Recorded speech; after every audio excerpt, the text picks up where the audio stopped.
Welcome, everybody. This is the first episode of Pivot into Politics.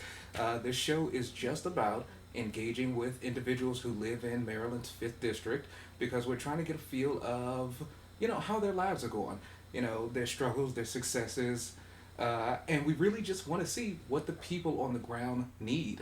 So this idea really came up when I was talking to a supporter of mine who told me that I needed to start using the 21st century tools to be successful.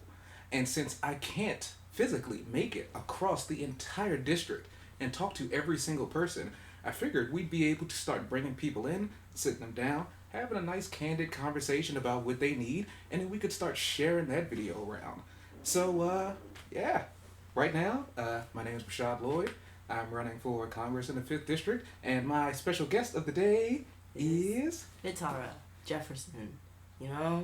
That's my name. And if you can't remember it, I'm sorry. You're going to have to. So, thank you, Nitara, for joining me. And, let's just start off. How are you doing? I'm good. I'm living life as well as you can live life these days. But, we're working it out. I got a job. So, that's the first step to being alive. Because, for some reason, we need money to survive in this life. Which was crazy because at one point we didn't. And look at us now. You know what? I can't argue with you.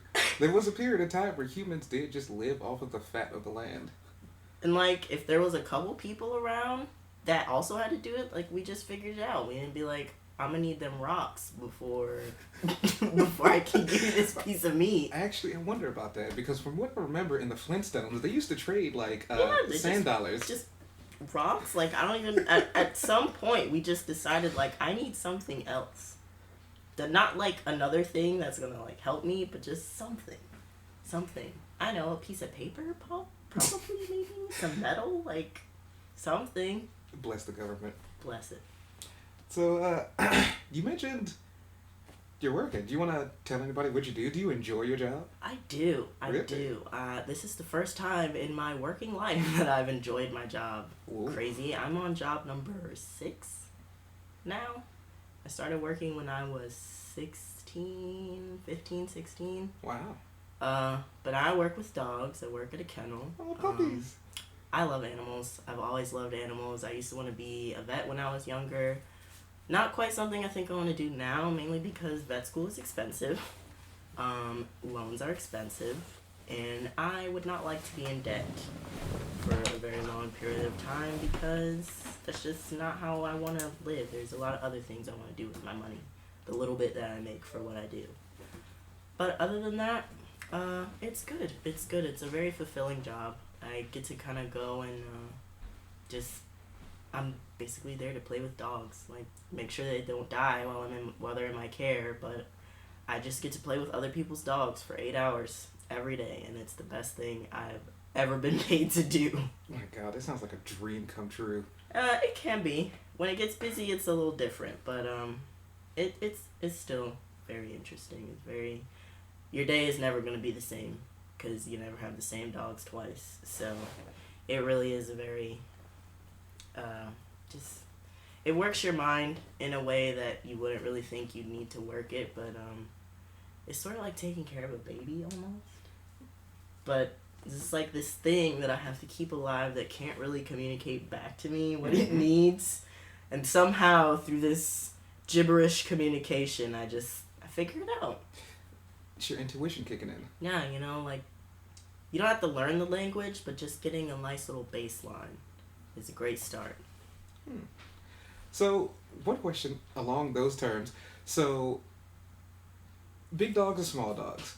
Are we talking do you prefer the big boomers, like a Doberman, or a little ankle biter, like a Chihuahua? Working with these animals, it actually is not. It becomes not a big dog, small dog thing because every breed really does have their quirks. I used to think I wanted a Husky and a German Shepherd so bad when I was younger, and those are two of the most annoying breeds of dog you could ever have because Huskies are so headstrong and they literally are I'm gonna do what the hell I want to do. Oh, you told me to sit? I might. Maybe I feel like it, and if not, then whatever. And German Shepherds, as scary and like strong as they seem, because you see them as canines and stuff or canine like police dogs and all that. They're big babies. They're very easily get separation anxiety. They're very like nervous dogs. They have nervous tics that happen. Usually their nervous tics start as like biting, like nipping. Mm-hmm. But yeah, they're very loyal dogs, very protective dogs. But when it comes to dealing with like a German Shepherd that is someone else's dog and they get brought in like to new people, they're not very good at listening to other people. Yeah. Small dogs, I've never really been a big fan of small dogs, but actually the dog I have now is the first small dog I've ever owned, and I love her more than anything. She is the best dog I've ever had. She's so smart. She listens so well. She's changed my eyes a little bit on small dogs, but I kind of still hate everyone else's small dogs. Got it. So you know what? I'm glad you had an experience where you have a job that you can actually enjoy now. But you know what? Now I have to wonder about what the contrast is. What's the worst job you've ever had then? Really, I can say any of my retail jobs. Oof. Just retail in general is so... Because it's crazy, because it really is such a people-watching job, and it's so crazy to, like, think how a lot of these people work the same jobs as you do, not...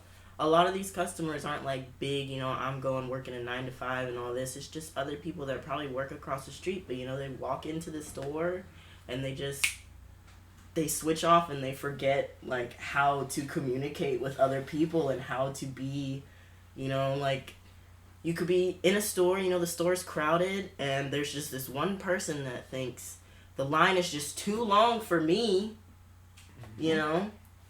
but any other time they go to the store, they'd be standing in line, but this one specific place or this one specific day, they just decided they gotta be number one. Yep. The service industry really is something that you gotta be in to understand really what it is. And even then, there's some people who get in, they're in the service industry, but they get a little bit of authority, they get a shift supervisor position or a manager position, and they lose their heads. Exactly. They just completely forget how it felt to be, just a shelf stalker or something. And it's just such a energy consuming job, and it's emotionally draining. Exactly. And that's a lot of the I am a person who, I know a lot of people think this is a bad thing. I quit jobs like that. I don't give 2 weeks. I don't, as soon as something starts to get uncomfortable for me at work, it's just like, I gotta be here 5 days a week, 8 hours a day, every day.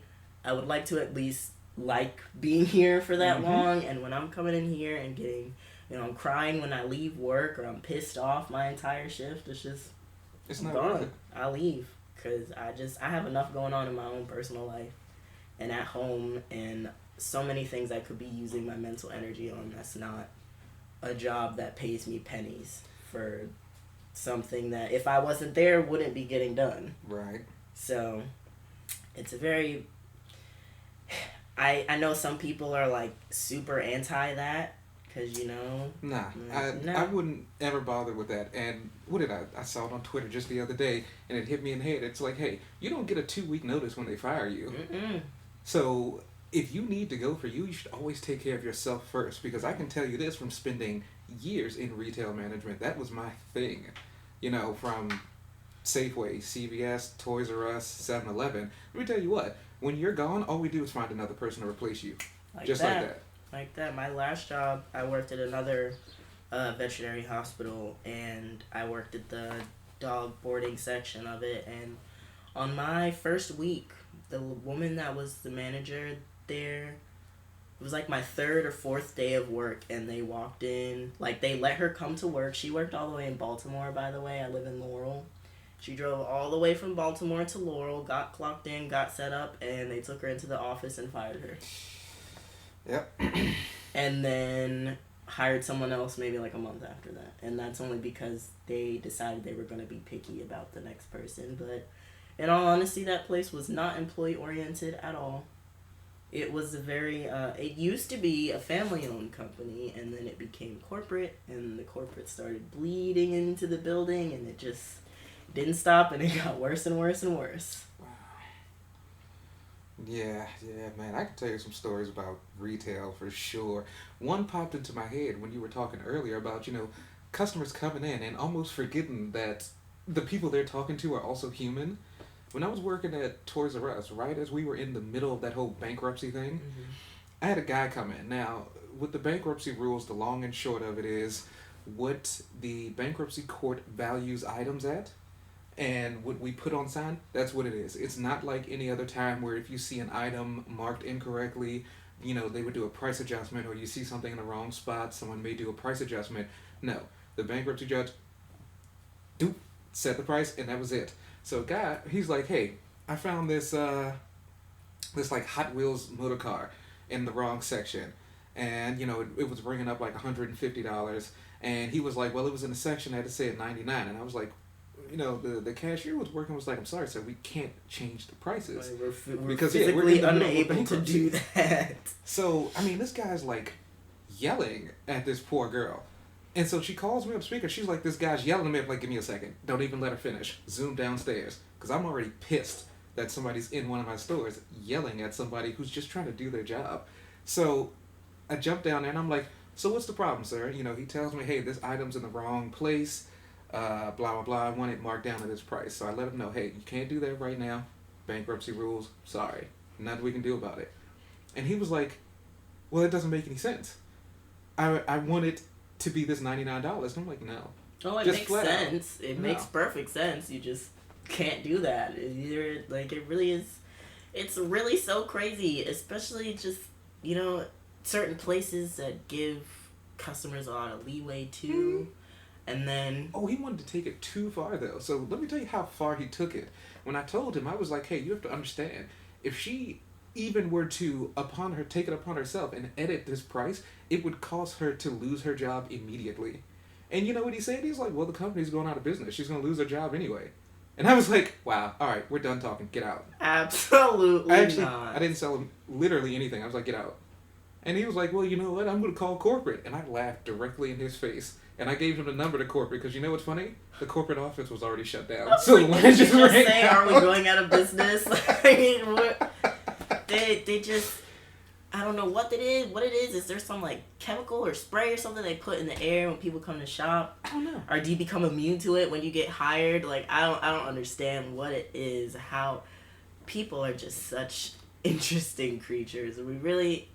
Sometimes we really do bring ourselves back down to we're just animals. Right. And it's We're a just shame animals. that retail is one of the most common jobs. I think every person I've ever met has had a retail job at one point. Yeah, unless you were born into some family that hired a company already or had ties or something, you're most likely, if you haven't already, gonna work at least one service industry job. Well, ooh, depending Before on, I you was about die. to say, depending on the trajectory of how automation is taken over, that may not even be true anymore. Because when I was working at 7-Eleven, when we went to the 7-Eleven experience in 2019, it was the big conference we had in Vegas every year.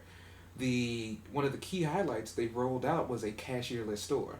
It relied on facial recognition. You could have the 7-Eleven app with your credit card information on there. You walked in the door, it dinged your phone, it looked at your face. Anytime you picked something up, it they had pressure sensors on the shelves. Boop, you pick the item up, you could walk right out the door and it would charge you for it as you left. They just launched one in the corporate headquarters in Fort Worth, Texas. Didn't Amazon and Whole Foods do something Yep. like that recently too? Yeah, they're doing the same thing. So that's going to be the future of convenience stores. Mm. And everybody looks at that technology and they say, wow, this is super cool. But from somebody who was actually in Fort Worth, Texas, when I worked at 7-Eleven to do training, I know that there were people who worked in that store in the corporate office. So guess what? Most of those people don't work there anymore because you don't need them. You only need a basic stocking team now. And that's until they actually get the technology where they want it to go, where they actually have automated stocking, which is something that's already starting to roll out in other companies. I think Amazon's the first one to work on the automated stocking. And 7-Eleven right now, when they do delivery, if you didn't know, 7-Eleven has a delivery service. Uh, they are looking into doing drone deliveries. They're just trying to get the permissions and patents done so they can cut the delivery drivers. And it's like all these jobs that used to be the ones where you definitely were like, yeah, I'll go grab a quick retail job. They're starting to disappear just like this. So it's wild. I'm all for tech and advancing and things like that, but Black Mirror got a point. I know people say you sound crazy when you start freaking out like that, but we really we're really headed toward that really, really fast, and it's kind of scary. Like, I'm no type of anti-technology at all. Like, I love, make things easier. Make things easier, especially in this, society now where we can't afford health insurance. So there's people that are around chronic illness, chronic pain that just, some things they can't do for themselves. I'm all for technology that's to help and actually move us forward, but things like that really do worry me, because it's just like, when will we stop? When are we're gonna drive ourselves out of existence? Soon. And soon doesn't mean, like next year or anything like that, but it's gonna be before we know it. We're headed towards a bunch of things that we don't even know what's coming, and it's honestly just scary to be alive right now. And that sounds so dark to say. It's such a strong sentence to say, but it really is just scary to exist. Maybe right now. the way I think about it is it can't be scary to exist because we don't have a set path forward right now. No one knows what's going to happen to people like us who had service industry jobs, or even people like cab drivers, Uber drivers, because automated transportation is already starting to roll out in places like California. We've got automated trucking that's already starting to hit the road, and it's like, what's going to happen to these people who are displaced by these jobs? Are we automating ourselves out of a future? And right now I'd say yes, because we don't have a path forward. Like, we've got no form of one of the best things that I found out most recently in politics was about universal basic income. And I found out about that because of Andrew Yang. Having a floor to the capitalist system would be a great idea. Having something like $1,000 a month that is provided to someone without any type of means testing, solely because you are a citizen of the richest country in the world. Same thing with universal healthcare. Why can't we afford that? Of course we can afford it. But they're too busy buying guns and tanks to go across the ocean to be somewhere that we don't need to be. We can afford to war for 2 decades over across the ocean, but we can't afford to stop people from dying here in America. Fun fact, right now, I'm on Medicaid myself. My chest was killing me like a couple of weeks ago. Went to my doctor. She was like, hey, you know what? You'll be fine. You just need an inhaler. So she gave me a prescription for an inhaler and a spacer. So I went down to the pharmacy to pick it up. They didn't have my Medicaid run through, and they were like, hey, it's going to be about $93. And I was like, Jesus Christ, I had $10 in my pocket. Fun fact, I still have that same $10 in my pocket right now. I haven't spent it because I actually can't afford to spend the money that I have in my pocket. That's wild. I don't know anybody. I've never been that broke before. But when they ran through the Medicaid, the cost dropped down. It was $0. And I was like, okay, this makes sense. But you got to think about it this way. If I didn't have that Medicaid, I would have had to leave that prescription there, and I probably would still be having trouble breathing now. Why is it almost $100 when I'm just trying to breathe, something that's essential? So I need air to be alive, and you want me to pay money to be alive. Like, Medicare is a step up from Obamacare, because Obamacare was, oh yeah, yo, we gonna give you health care, but you gotta pay us $100-something a month. Right. And if you don't have it, we're gonna charge you $625 at the end of the year if you were uninsured through the rest of the year. I didn't even know that. Yeah. See, I'd always had employer insurance doing, the whole Obamacare thing. And I know it's still running, but I had never been in a situation where I needed to purchase insurance like that. So I'm guessing you had some experience with that at one point? My boyfriend, he, the year before last, was uninsured, and because we both worked at Target at the time, and he was full-time there, but the insurance was not the best, so he had Obamacare, but he's not one to get sick very often, so he kind of was like, okay, well, I'm paying upwards of $100 a month for this healthcare that I'm not using, so I'm just not going to pay it anymore. So he canceled his Obamacare. Then at the end of the year, he got a $625 bill saying, well, you're being billed because you were uninsured. Now, that's insane. Yeah. That's ridiculous, and we don't have to do that. And I mean, a lot of people I know give crap to, like Bernie Sanders for saying, "Hey, he wants to do Medicare for all," and I'm like, no, that's an absolute. There's no good reason that we should have for-profit insurance companies in this country because you have to think about it. There are certain points in times where they can turn around and they can deny treatment, they can deny medication if they don't think that you need it. Despite the fact that your doctor's like, yes, I'm writing the prescription for this person because clearly I think they should have it. But your insurance company can be like, yeah, no, we're not going to cover this, despite the fact that you pay your premiums as you're supposed to.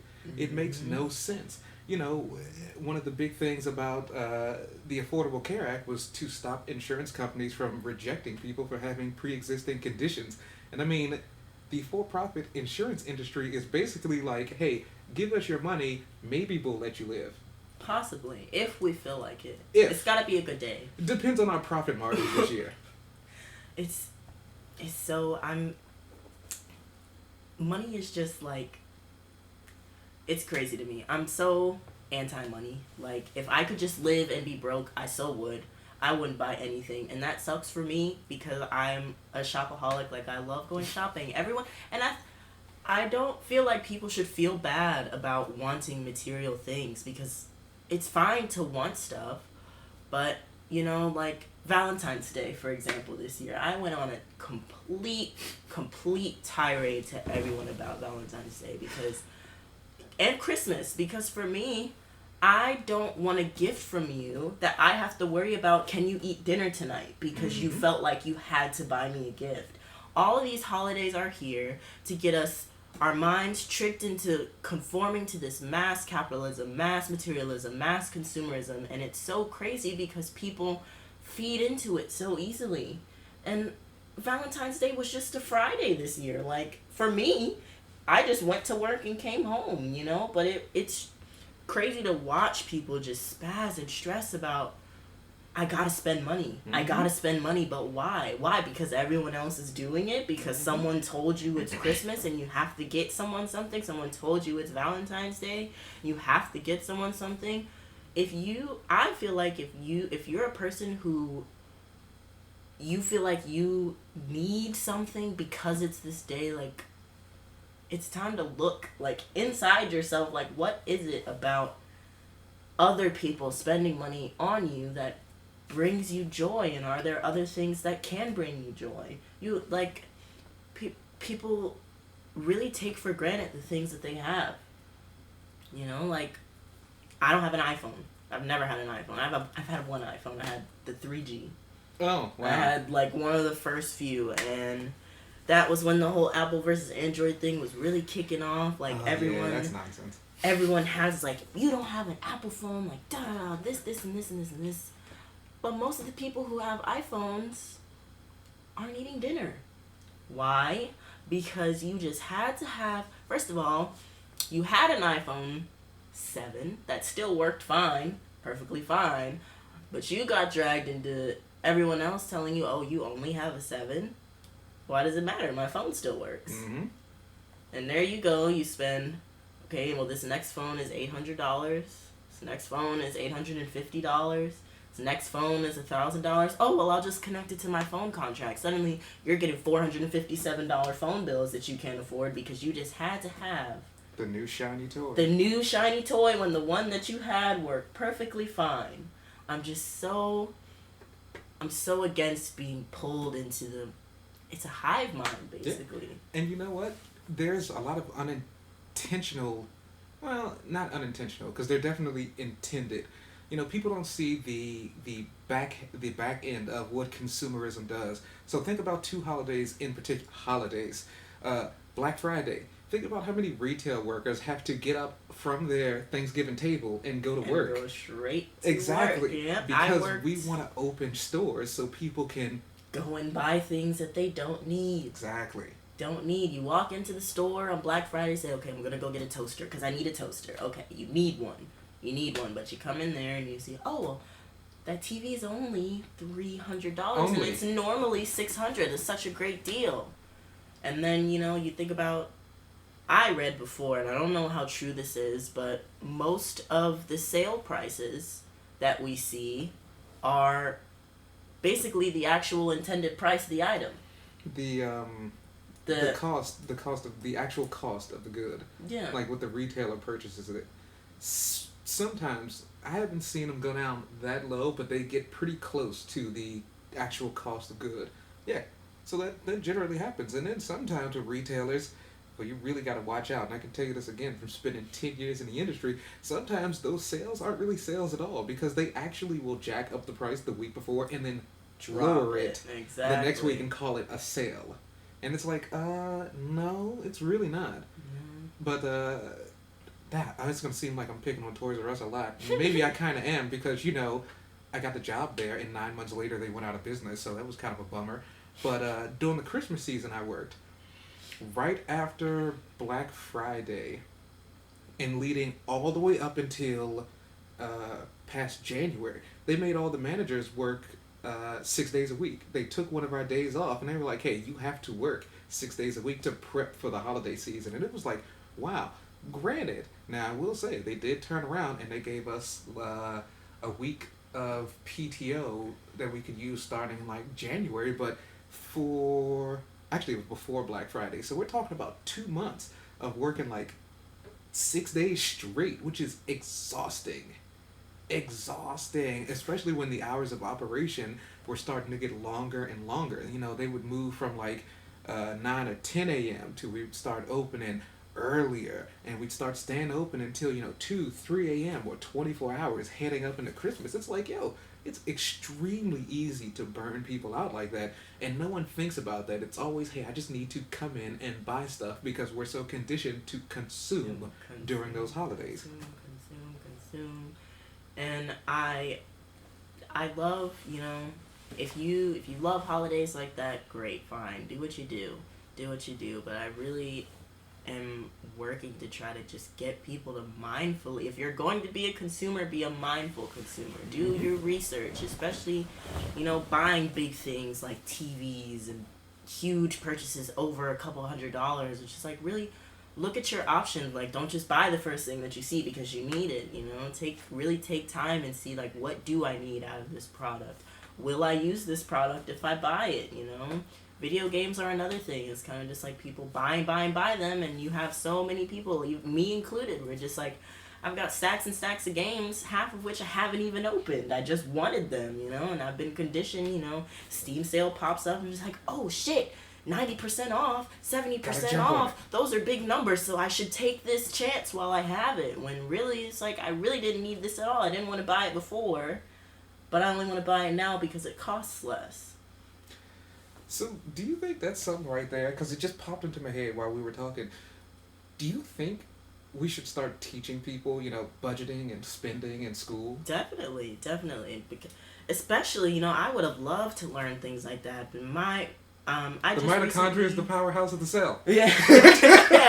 Yeah. But, like, for me, I just recently moved out of my house, kind of quickly, and wasn't really planned out, but I would have, I jumped into living on my own, and I was kind of just like, okay, I'm making money and I need to put this money somewhere so that I don't, I need my car insurance. I guess I need to just make sure I make $300 so I can pay my car insurance, when I really would, okay, I make $1,600 a month. Let's see where I can break this money down, like put this money aside somewhere, and learning how to save. And, I'd love to know how to do my own taxes, because I do TurboTax, but I don't know what they're doing.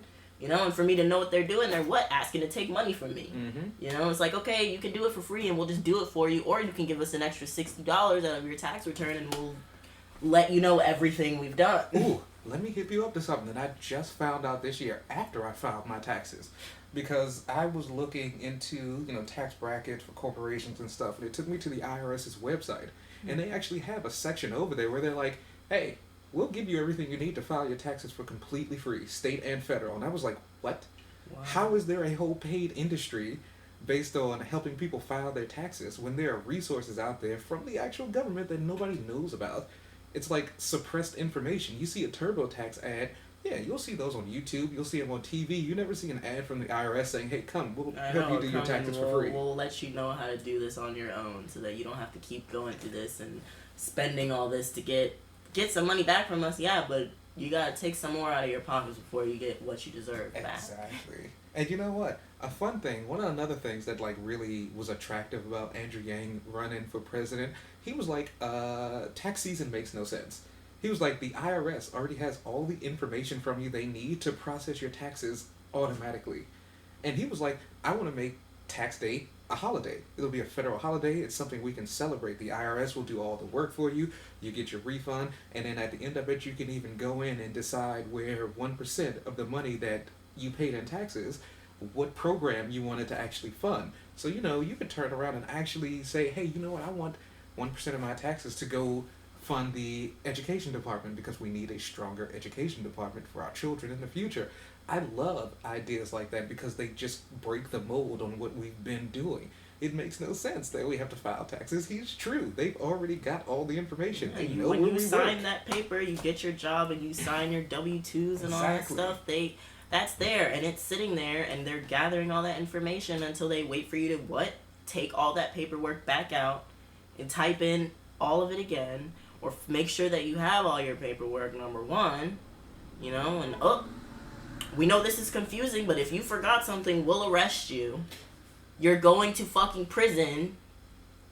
Oh, but we understand, like, TurboTax tells you it's so hard. Like, you make it seem so hard, but it's really not. But use us instead of doing it yourself because you don't want to get arrested. You don't want to go to jail for tax fraud. And tax fraud could just mean I wrote 2 cents instead of 1 cent for this W-2. Right. It's the threat of being audited is always like a scary thing when you file your taxes. Because, like, what am I going to do? Because I certainly can't afford a lawyer. Yeah, and then, you know, for me, I did TurboTax and I had different paperwork from different things. Like, from my jobs, I had 3 jobs last year, so I got 3 different W-2s, and then I got paperwork from my school, the 1099 something from my school, and then... That usually comes way after your W-2s. Way after, like, right before. Money? And...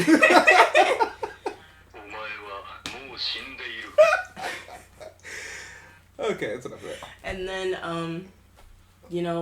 like...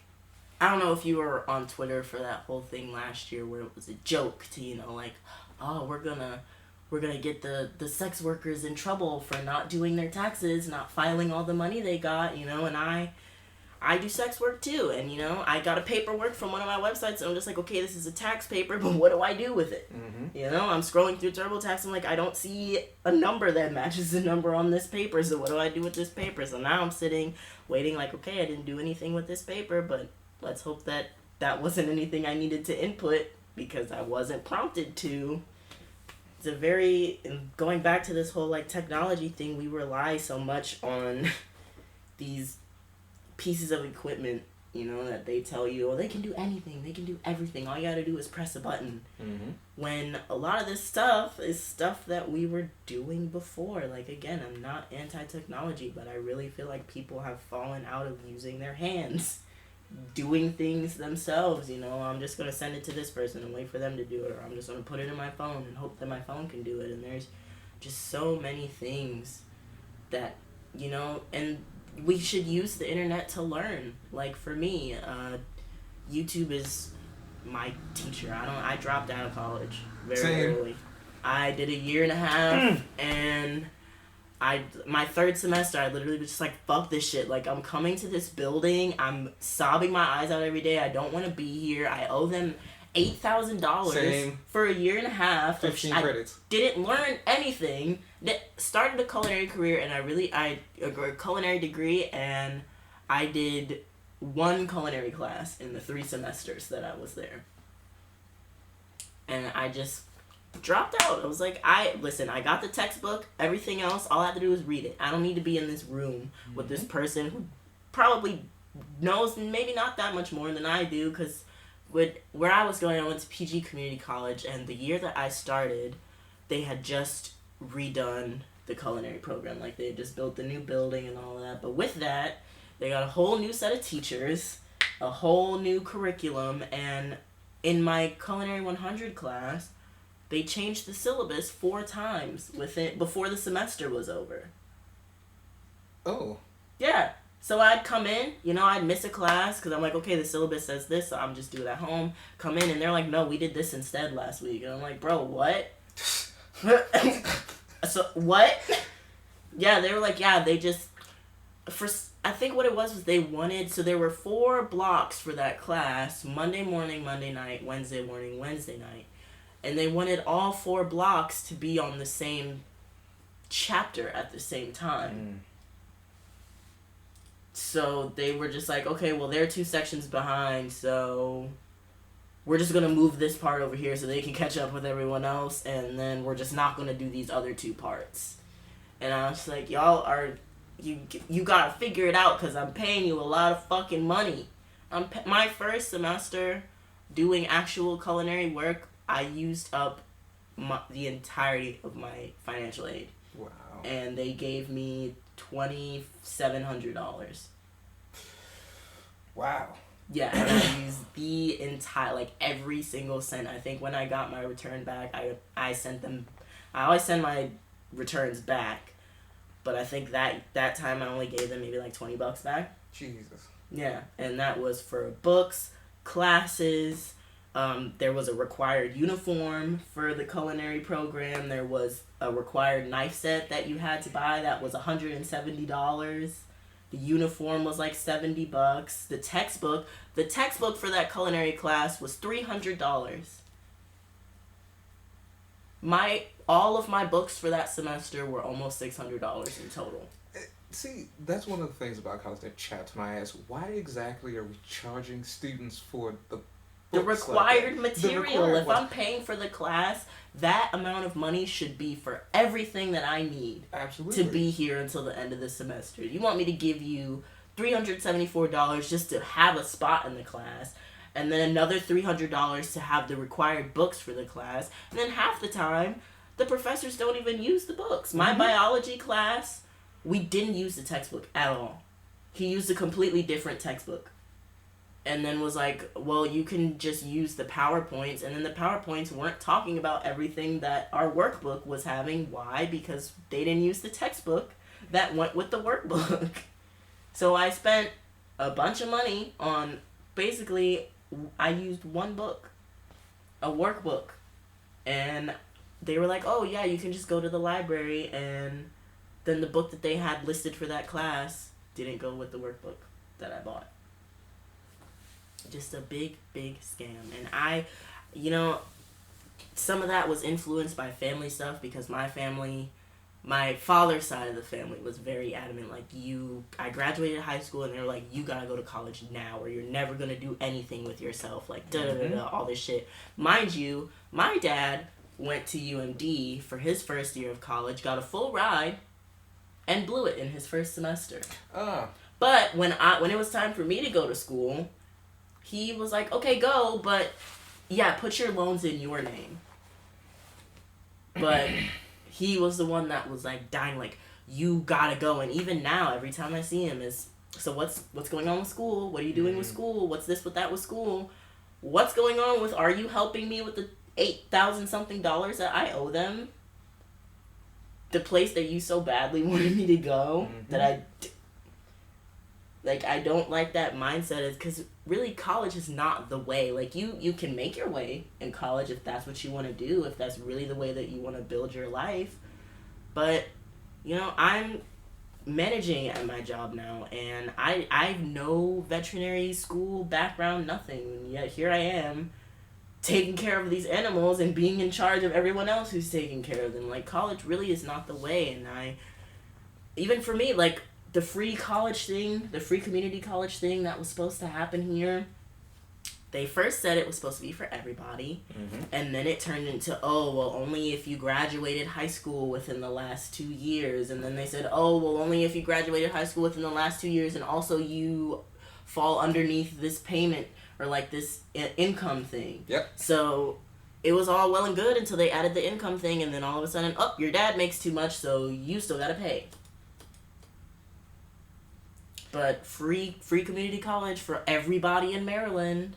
Everybody in Maryland except for everyone who's not freshly out of high school or over 65.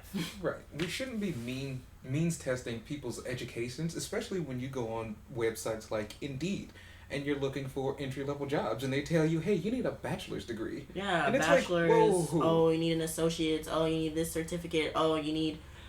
I tried before I got this job. I was trying to be a receptionist somewhere, and they were like, "Yeah, you need 4 years of dental receptionist experience, and also already know how to put in insurance and stuff like that." I'm like, but if you're really that desperate for a receptionist, you could teach me all that stuff. Exactly. You could train me to do that, and I would do it just fine. But when you completely, throw away my opportunity to even give you what you need because you decided, oh, well, if you haven't learned it from someone else, then you're no good at it. Right. They don't want to invest the time and the resources into training people, which doesn't make any sense. One of the things I always used to fight other managers about, where all the places I worked at, is like, it does not matter what the person knows, so long as they have the attitude and they're willing to learn. We can teach them any technical skill they need to learn, but we can't teach them how to be, a nice human being. It's essentially it. So long as you had that base foundation, anything can be taught. But nowadays, everybody's like, no. They're pushing you into the education system that costs an insane amount of money. The reason I stopped, won't be able to pay back. My father is 45 and still paying back his student loans. And that's unacceptable. I stopped. I was going to school I was trying to get a bachelor's degree in criminal justice with a major in criminal justice and a minor in organizational leadership. The first couple of classes I took were all nonsense. And I was like, okay, you're trying to teach me about people. It's cool. I know about engaging with people.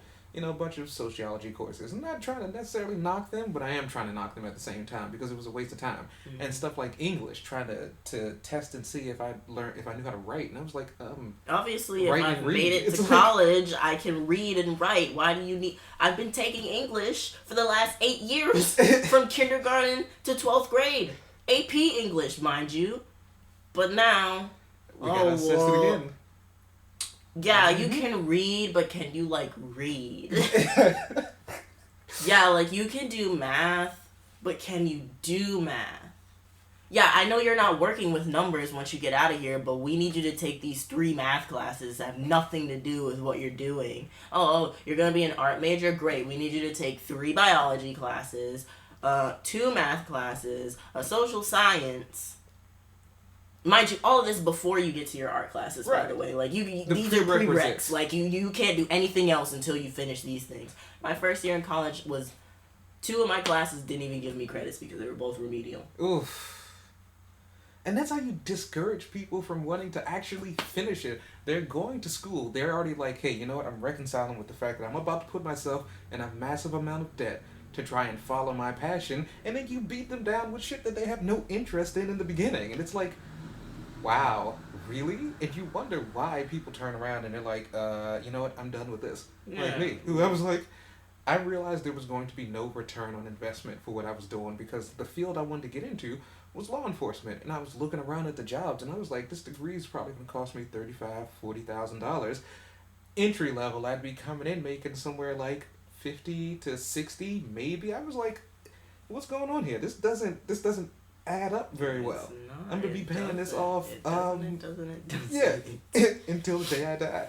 And that's one thing that I don't want to do. There's so many other things. If I have to spend money to be alive, there are so many other things that are gonna bring me so much more joy and happiness and fulfillment in my life that isn't sitting in a classroom with a bunch of people who don't fucking care as much as I do. Mm-hmm. Every day of the week. I could go and travel the country. Right now, my dream is to just get out of here. I've lived in Maryland my whole life. I was born in Laurel, moved to Adelphi, grew up in Adelphi, moved to New Carrollton, and now I live back in Laurel. Haven't lived anywhere else, and I am determined to get the fuck out of here. I feel that. It's such, people say, oh, this place is so beautiful. I've lived in the city all my life, but I really am not a city girl. I don't like driving. I don't like being in the car all the time. I don't like being around people all the time. And like where we live, right in the middle of DC and Baltimore, where everybody's trying to be, that isn't from here. And I don't know if you've noticed, but the traffic around here has been crazy. It's abysmal. The last few weeks, and I don't know what it is. Literally, I was coming from Rockville 2 Sundays ago, and I got stuck in traffic at 2 o'clock in the afternoon on a Sunday. Like, bumper to bumper, not moving traffic. Never in my life have I seen traffic like that on a Sunday. And it's just been repetitive. I don't think I've left work without traffic in like 2 weeks now. 3 weeks. It's getting worse. And I've cabin fever almost, but here I am. I want to do all this traveling and stuff like that, but I'm stuck because it costs so much to be alive. I gotta make sure that my car insurance is paid and my rent is paid and I eat and I have a place to, not be cold and outside. It's just when that stuff should just be given. That stuff should just be, So you believe your basic human needs should be provided in the, again, if I'm forced to be here, like, mind you, I didn't have to be born. I don't think any of us did. If we're going to be super honest, thanks mom and dad, but you really didn't come to me and have that conversation before you decided to put me in this position. And now I'm being forced to, it's basically my problem to keep myself alive. And that's really unfair. Like, like, you get brought here and everyone's just like, all right, good luck.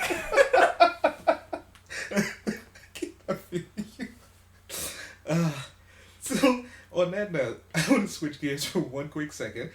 And I just want to know a little bit of background of, are you politically active? Do you pay attention to civics, midterm elections, presidential elections, local elections?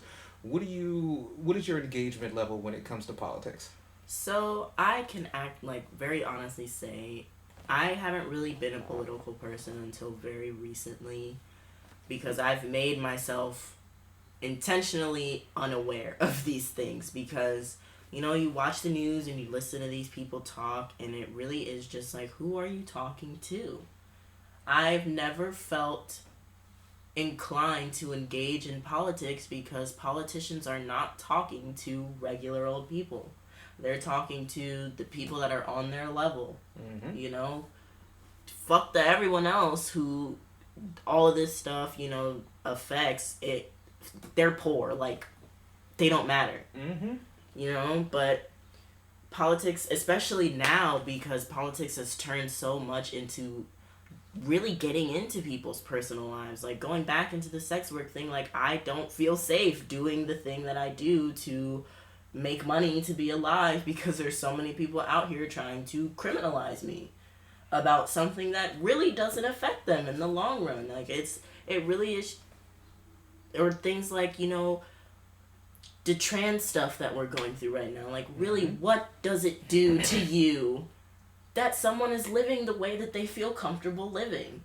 You're trying to make it illegal for someone to be themselves because it makes you uncomfortable. It doesn't make sense. And it's that sort of stuff has driven me away from politics because it really is just a popularity game and a game of money. Yep. And those are two things that I've never had a lot of. So it's kind of just been like, all right, just disconnect from it because, like, with the last election, I didn't vote, because personally for me, I really did not want to go with the lesser of two evils. Right. From, watching a little bit of stuff transpire through that election, I really was like, I don't feel anything for either of those people. I don't want to just go in there and put my name on a piece of paper to say that I did it when I don't support anything either of the two candidates are saying. And then lo and behold, Hillary did win the popular vote, and they tell us whose votes matter, our votes matter, and we voted for Hillary, but Hillary didn't win. Yep. And a lot of people try to fight me on that, where it's just like, well, your vote still does matter, but I'm like, no, that's a complete, right there, it's our vote didn't matter because that's who we voted for, and that's not who won. That's who we, the people, voted for, and that's not who won, because the people in there decided we don't want that person. And I don't like to not be listened to. And so when I go and, try to involve myself in these things and I watch where people are rallying and really trying to put their voices out there and they're just being ignored, it discourages you from trying to interact with those things, because it's like, it's going back to the, well, I don't want to waste my energy on something that I'm not going to get anything back from. So, you know what? There's a lot that I want to say about that, and it's basically a lot of the reason why I built my campaign the way I built it. So, if you guys don't know, I don't believe money belongs in politics. The only reason that money is a part of politics is to keep the poorest of us excluded from the conversation. And I turned around and I talked to a bunch of people, and I wanted to know why they weren't politically engaged. And a lot of people told me it's because they can't afford it. They can't afford to donate to a candidate who could turn around and end up losing an election. Their investment goes poof, up in the air. You get no return on investment. You don't get what you paid for. Then you have people who, they support candidates that get in office. The candidates then can do whatever they want. People be damned, no matter who gave them the money, because you have, corporate and PAC donors who give them more, so they get more of their agenda pushed through. And, nobody wants to feel like they're not being listened to. So, and that's a big problem in this area, because we've got Steny Hoyer as our congressional rep in the 5th District, and he's been in office since 1981. He's been my representative for 10 years longer than I've been alive. So he's clearly not listening. He doesn't do town halls. He doesn't come talk to people like you and me. He won't even debate his primary challenger right now, because he's like, I talk to enough people. And it's like, whoa. So I was trying to figure out how to force a form of accountability onto politicians so that they would be, accountable to us, the people who put them in office. And I actually came across a system called a liquid democracy. Mm-hmm. And what a liquid democracy is just a hybrid form of democracy between direct democracy, where everybody has to vote on every issue, and a representative democracy like we have now, where every 2 years we vote for representatives, every 6 years we vote for senators, and then they go and then they make the decisions that we would want them to make. But with a liquid democracy, at any point in time, you get to pluck back your legislative authority and vote on issues directly. And I always like to use, a couple of easy to digest examples. Think about a couple of months ago when Congress went to reauthorize the Patriot Act. Nobody I know likes living in a police state. Nobody likes, living with the fact that the NSA and Homeland can basically spy on American citizens at their own discretion. I don't care if you turn around and say, oh no, that's not how it works. Fuck that. That's exactly how it works. So, no one likes that. We should have been able to, in this technologically advanced age, be like, hey, we the people are well informed enough to be able to make this decision ourselves. We can take back our vote. We'll vote on it directly. And then it just gets tallied up, yeses and nos. The people who don't take back their vote, the representative makes that choice for them. But the people who do, they get to engage with other people around them and try and at least get what they want done. So your voice can always be heard. Mm-hmm. As an example on how it would work on like a small constituency level. So you had a city, it's got 100 people in it. Mm-hmm. They want to turn around and there's a ballot initiative saying, hey, we want to tear down a local park and build condominium high-rises. The representative is like, yes, I think that's a great idea, but the people are like, whoa, champ, hold on. So, off jump, 70 people are like, hey, we're going to make this decision ourselves. 30 people say, hey, you know what, we elected this representative, we trust him to make the choice for us. So he votes, tear it down. So 10 people turn around and say, you know what, we wanted to think about it, but we agree with the rep. Tear it down, let's get the high rises in. Mm-hmm. But then you got 60 people who are like, nope. We love this park. Our kids play here. We grew up playing on this park. We want to keep it. The votes get tallied up very simply.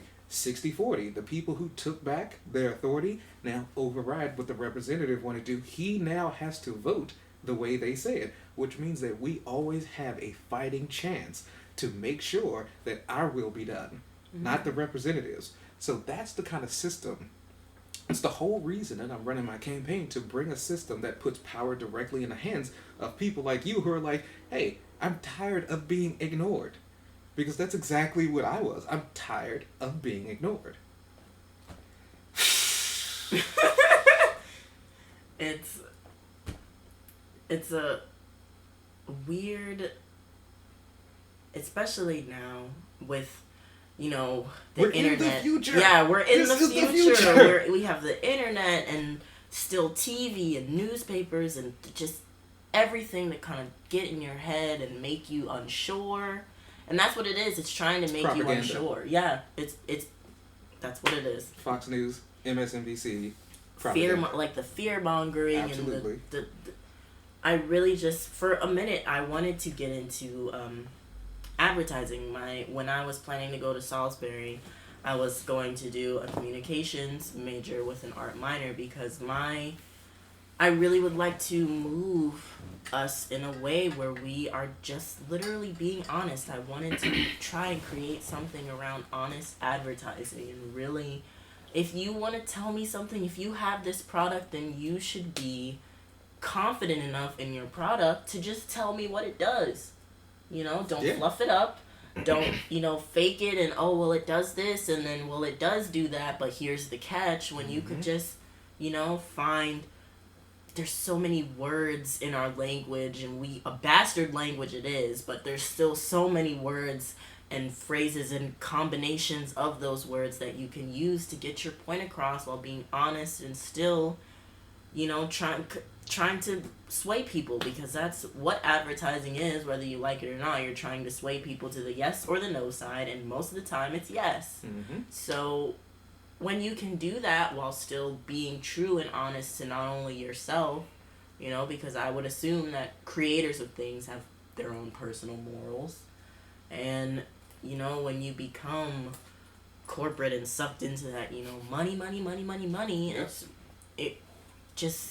it makes everything so dishonest. And honesty is something that I hold very close to my heart because it's an important thing to have. Whoops, that was me. Alright, we had a Toss that small somewhere. interruption. Some people just don't know how to not call us when we're busy. But yeah, honesty is really something that I feel like a lot of people have lost and just don't realize it, or they've got this sort of twisted idea of what honesty is because it's so easy, especially now in our technological age where all you gotta do is post a picture that's not you, make people believe it's you, and that's all it is. It's so, that part of people's brains I feel like has just been so nulled downward. They don't realize that it's bad anymore. They don't realize that it's a negative thing, and that's a very scary aspect of being alive again, because it really is just like, are we ever gonna revert back to just being honest with each other, or is it just gonna continue to snowball and roll down this hill where eventually we're not gonna know what's true and what's not? And we already have a problem with that because you got grandmas on Facebook sharing Onion articles and not realizing that it's satire. Like, that's something as small as that, Well, they post an article that says so-and-so got shot because of da-da-da. Someone reads it and takes it for... that's true. Yep. And then 4 other people read it and try to convince this one person that's fucking fake, read it, but then this person says, no, fuck you, it's real, and then they spread that information. It's like a virus. All it takes is one thing, one person to hit share or save the picture and send it to someone else, and it sends everyone into a frenzy when all we have to do is be truthful and honest, and nothing would ever get messed up because everyone would be telling the truth. Oof. That's a tough ask, because I mean, do you really think people just get on the internet and tell lies? No, not in this. Not on our good Christian internet. My Google Chrome, never. Never. I mean, it's a shame that it's not even just individuals.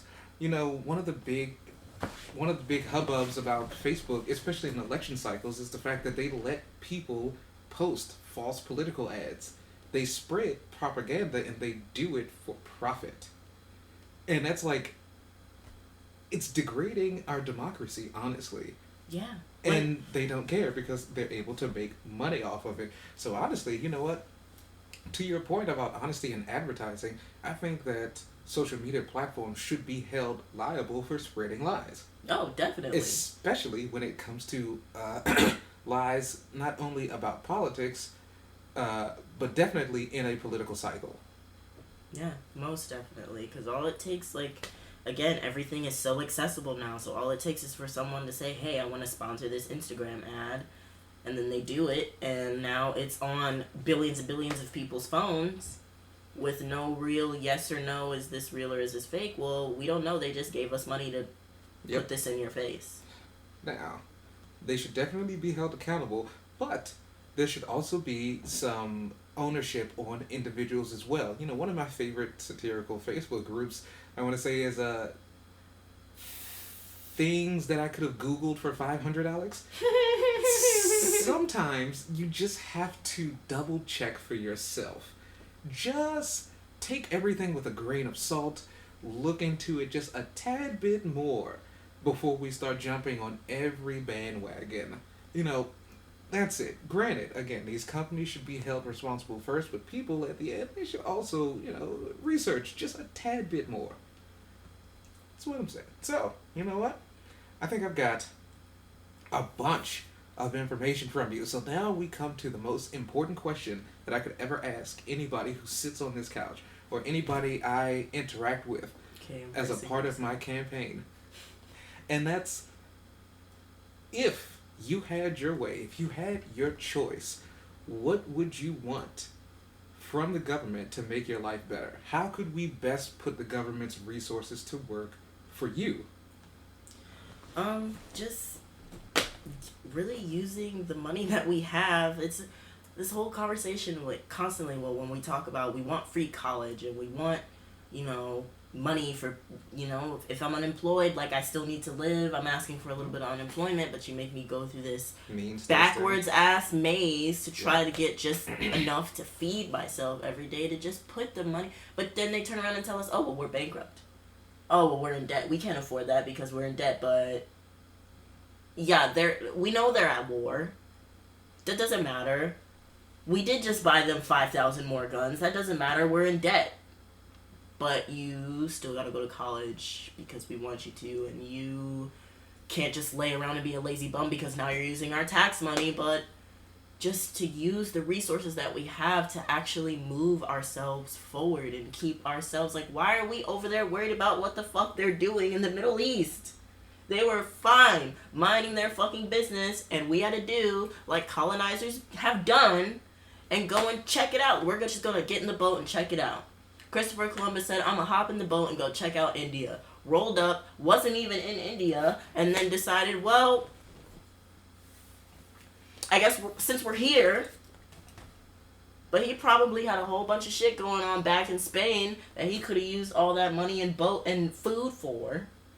Well, imperialism has been a giant problem in world history, and despite the fact that people don't like to admit it, America has extreme imperialist tendencies. You can tell that with all the territories that we own.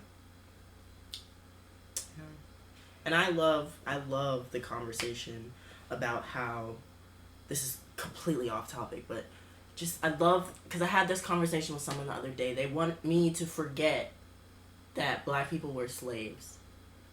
But I still gotta stand up and say the national anthem for you. That was forever ago. You want me to say the Pledge of Allegiance? Well, that was forever ago.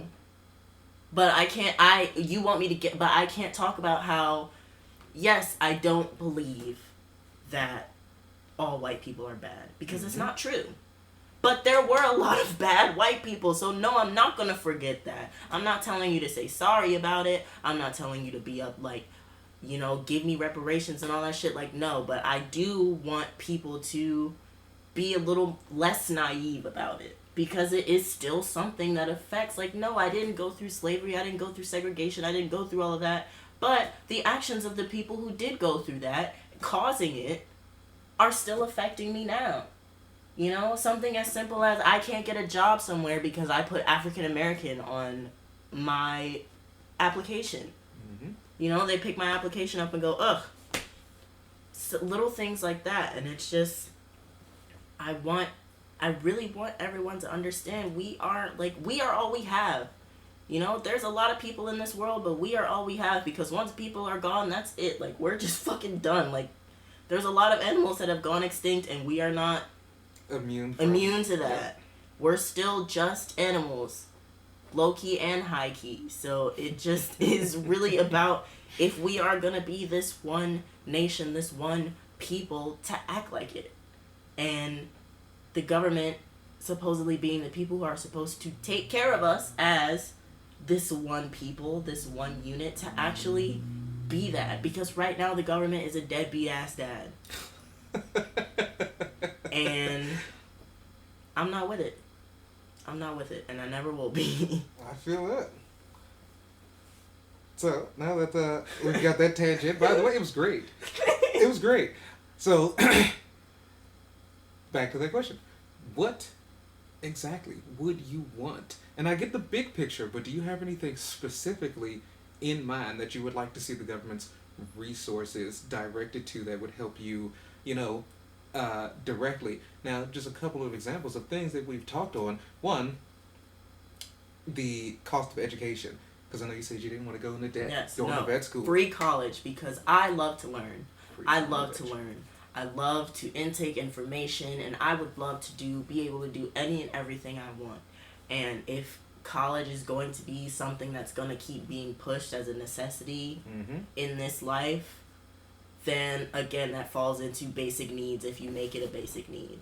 And it's very important to me that there are also a lot of people out there who really could just use, like a small class, something like plumbing, something trade to work. Something to take them from the bottom to at least somewhere livable, because I'm not out the ass with money. I'm not big balling or nothing, but I'm in a spot, thankfully, where I'm eating every night and sleeping in a bed, and something like you said, the universal income thing. Universal basic income. Something like that, because there are a lot of people who just are in a spot right now where getting out of that spot is kind of impossible for them. The vast majority of Americans could not afford an unexpected $400 expense. No. It would throw off their entire budget and probably send them plummeting into, financial destitution, honestly. Listen, I haven't gotten my oil changed in a year because $60 is a lot for me to go get that done and still have mind you, I get paid bi-monthly. Oof. Or semi-monthly, whatever it is. So it's not every 2 weeks. I think it's like every 15 days I get paid. Oof. I get paid on the 5th and the 20th of every month. So I really am like, after day like 12, 13, I'm on like $10 left until the next time I get paid. And it's disheartening, because I have all these things I want to do. I want to travel. I want to do this. I want to do that. But I can't save my money because I need that money to take me to the next paycheck again. Yep. Now, those are really the two big ones for me, because I'm like I said, I'm very comfortable with where I am right now. I don't need a lot more. I don't need a lot less than what I have. Free healthcare too. Oh yeah, that's completely free healthcare, because like I said, if I'm gonna have to be alive here, I'd much more rather be comfortable and alive. And I have thankfully not been super severely hurt in my life, and I'm right now in a place where I'm still on my parents' insurance, but after that, I don't know what I'm going to do, because my job doesn't give me benefits. I'm full-time and a manager, and I don't get health insurance. That's wild. So little things like that, like literally just basic needs. Government, if you're going to be here to tell me, oh, well, I'm in charge, like I'm here for you, then actually be here for me. That's what I want, is for the people who put themselves in those positions. If you're going to be a politician, if you're going to put yourself on that pedestal, then really and truly utilize that pedestal and that position to the best of your ability, and not for self. Got it. So you know what? So right now I've got, definitely want to do something with the education. I've got free college, universal basic income, Medicare for all. There's one thing that you actually mentioned that I champion. I haven't had a chance to talk about it a lot on my platform, but I definitely want to see the decriminalization up to the legalization of sex work. There's no good reason that we are still penalizing people. Do not get None me at all started. Listen, I have so many feelings on that because literally we say this every day about teenage sex sells. Like, we watch people fuck on the television every day. We go to the movie theater, somebody's fucking on the screen. We play video games, somebody fucking on the screen. Like, so the fact that you got, like, get your dick wet. I'm sorry, but do it. Like, if you gotta pay some money for it, there's some people that just, that's what they gotta do because they can't do it in their personal life. It's a basic need. It's a basic need. Your dog humps the pillow all the time. Why? Because he gotta get his dick wet. Like, it's just something that we do as people. And for you or anyone, especially, like, and all of it is just this religion. Like, religion blankets our country for no reason. And I watched a video earlier. It was flat earthers versus scientists. And a lot of the people in that video who were flat earthers, all of their response was, well, the Bible says. Well, the Bible says. Well, the Bible says. Well, first of all, what makes the Bible the number one? Because we got a whole lot of books.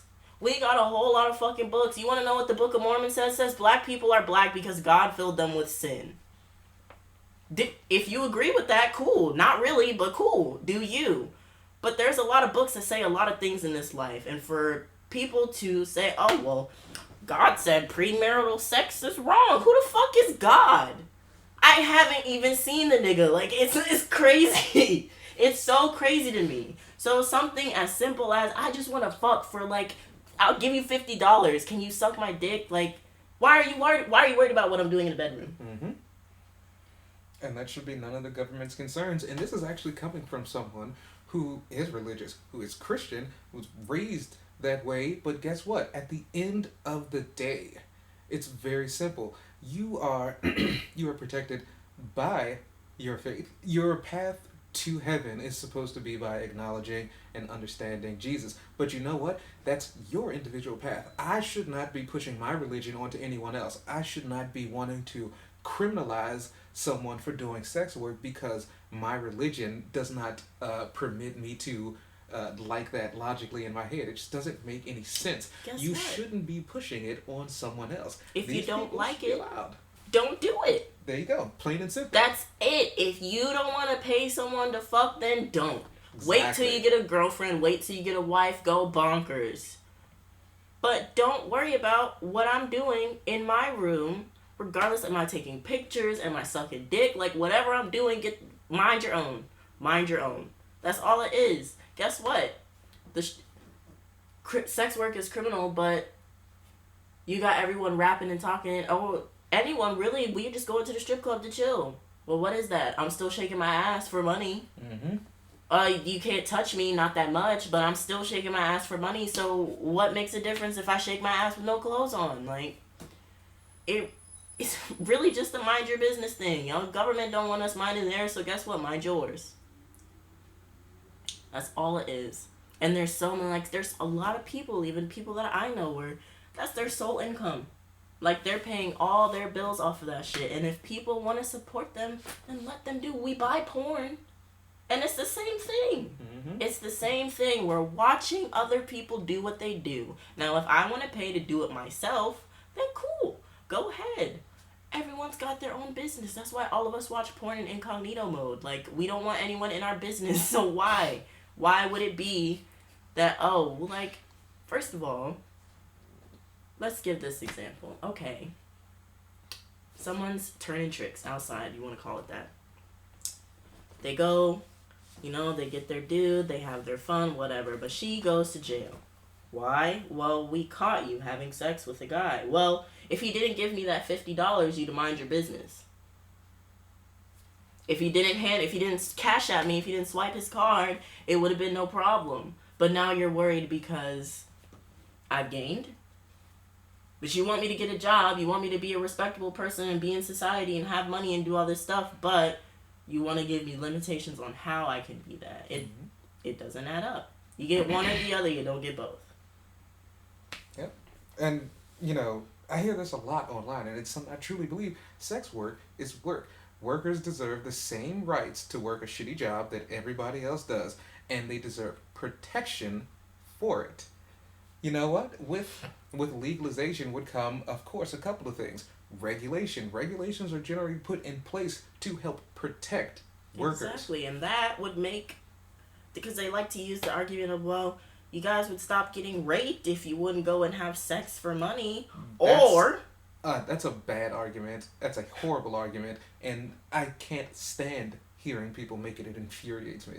no. Listen, I didn't start doing sex work until after I moved out, but even before, like the mindset of just the people in my family, something as simple as, oh well, people are gonna look at you.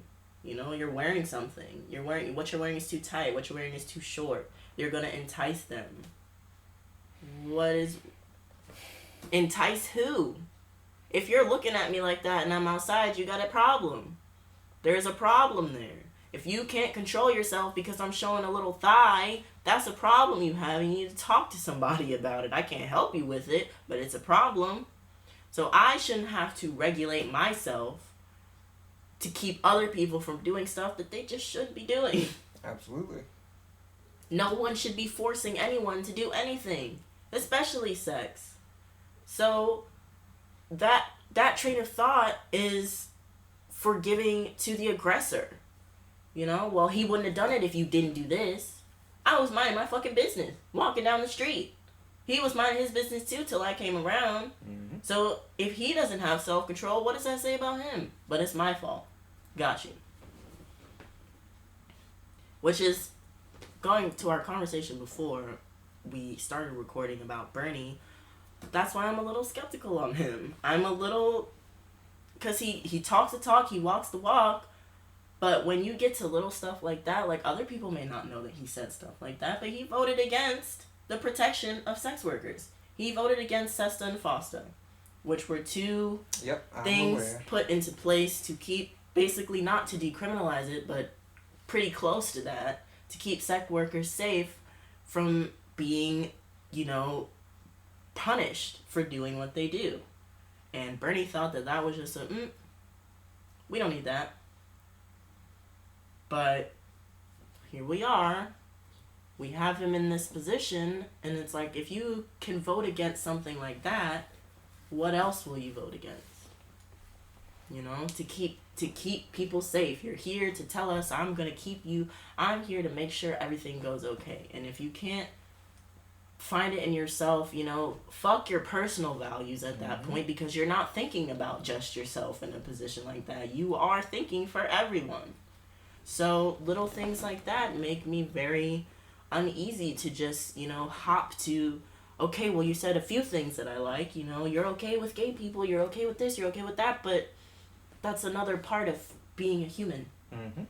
And you can't pick and choose how you support people. And, you know, part of what I think that is, especially with a lot of our, we'll be kind and call them more seasoned members of Congress, is that they've just been there too damn long. No matter what you think about Bernie Sanders, no matter if you think, you know, he's the socialist destruction of capitalism, whether you think he's the people's champion, one thing is absolute. He has been in office for roughly 40 years, and it's been too damn long. Because if you stay in office for that long, whether it's Bernie Sanders at 40 years, Steny Hoyer at 38 years, even people like Joe Biden, who's still in Washington making moves to this day. Joe Biden likes to say that when he got into office, he was 29 years old. So if I win my general election coming up, I'll be the same age going to Washington Joe Biden was. And here he is in his 70s, still got his hand in the pot. And it's like, no, that's too long.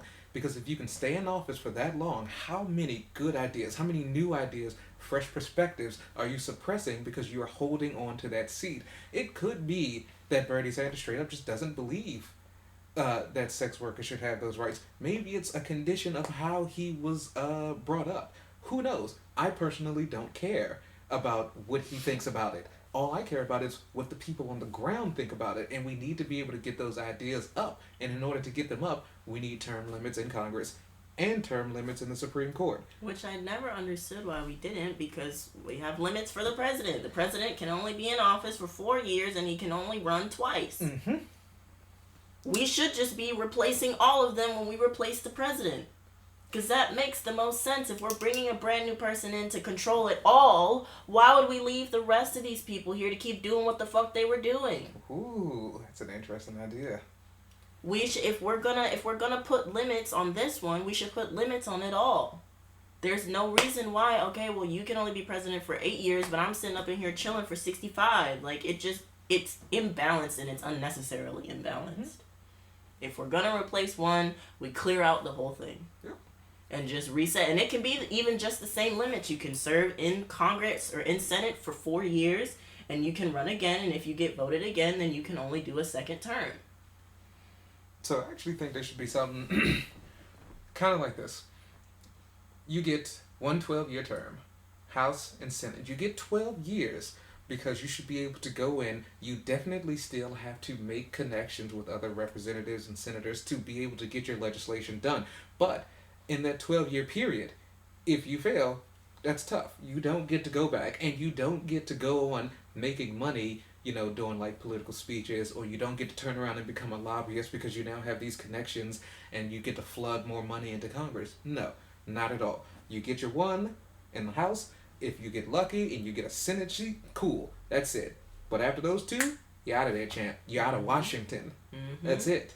That should be it. It just doesn't make sense that we give rules to one and not rules to all. Exactly, especially with the Supreme Court too, and this is becoming a big conversation.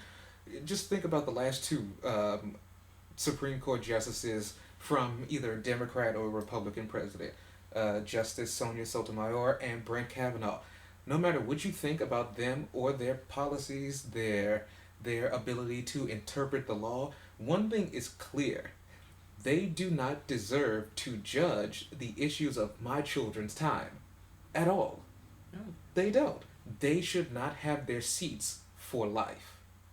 It's just unacceptable. I mean, come on, none of the justices in the Supreme Court right now are from our generation. Not a single one of them. What can they do to help, what do they share in our perspective when it comes to their rulings as they're interpreting the law? Mm-hmm. Because it's all about the justice's interpretation of the law. And let me just say, I don't really trust someone who needs to ask me for help to use their iPhone. So, let me tell you what. Part of the reason that kind of happens, especially in Congress, so 25 years ago, there used to be an Office of Technology and Assessment that used to provide reports to Congress on updates about technological advancements. And back in 25 years ago, was that 94? They were just